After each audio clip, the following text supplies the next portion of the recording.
Hi, I'm Mbonu C. Obiageli, and here goes pedagogy, where I talk to you about social, political, and economic matters in the form of a 1,000-word essay to grow your mind. Subscribe and keep watching.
There are thousands of plights centered on marginalization flying across our world today, yet long before man's organization of his surroundings, there have been innumerable cases of nation against nation, tribe against tribe, and people against people fighting vigorously for land, power, survival, and most notably, fighting for nothing. Since human life began, it has been an endless cycle of nothingness, and history has aptly shown that mankind never learns from the past. It is utterly ludicrous how men of 1700 took the same unyielding risk that men of 1600 took, and totally outrageous how men of 1900 studied the wars fought by men of 1800 but learned nothing from them other than to continue warring. From time immemorial, humans have always agreed, disagreed, and agreed to disagree on diverse concepts, and so disputes and conflicts have long been resident in man since his existence. Therefore, I posit that marginalization has absolutely nothing to do with the physical features of man, but with the entirety of man as a rational being. For I reckon that once there is man, there would be conflict, as it is this his intoxicating rationality that affords the basis for the creation of division among his kind, anchored on futile visible traits. He uses hollow physical attributes to justify the internal drive for conflict which rests within him. By creating various groups for every single physical trait, man amplifies his complexities, devises and upholds non-existent characteristics, sets various constructed groups against each other, eventually leading to conflicts. In the truest words, marginalization is the mother of conflict, but it is fragmentation that is the seed that births marginalization. For even if the first generations of marginalized people do not speak up, it is only a matter of time before there would arise a generation which would break down the walls of the tyrants, and most times with ammunition and violence. For the time of peace and negotiation, they would consider long gone.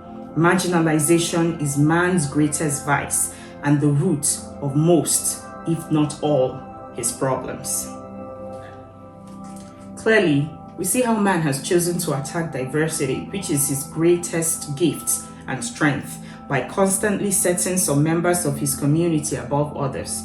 The universe, a microcosm of different ethnicities, is continuously plagued by the very beauty of its existence. For had the beauty in diversity been embraced, the plight of man would not have been as difficult, and the violence and strife would not be so rambling. From gender to race, from tribe to class, from religion to sexuality, and from power to status, marital, intellectual, academic, man has continued to divide and further destroy his society, because it is from these superfluous distinctions that marginalization solidifies. Every day, all around us, we see race, age, creed, color, gender, nationality, appearance, everything but skill, deciding who goes where and which stays when.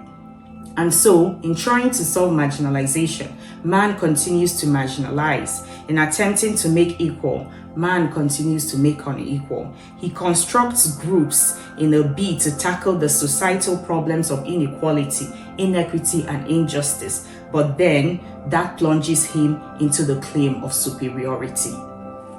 However, it is crucial to ensure that the fight for equality does not turn into the fight for superiority.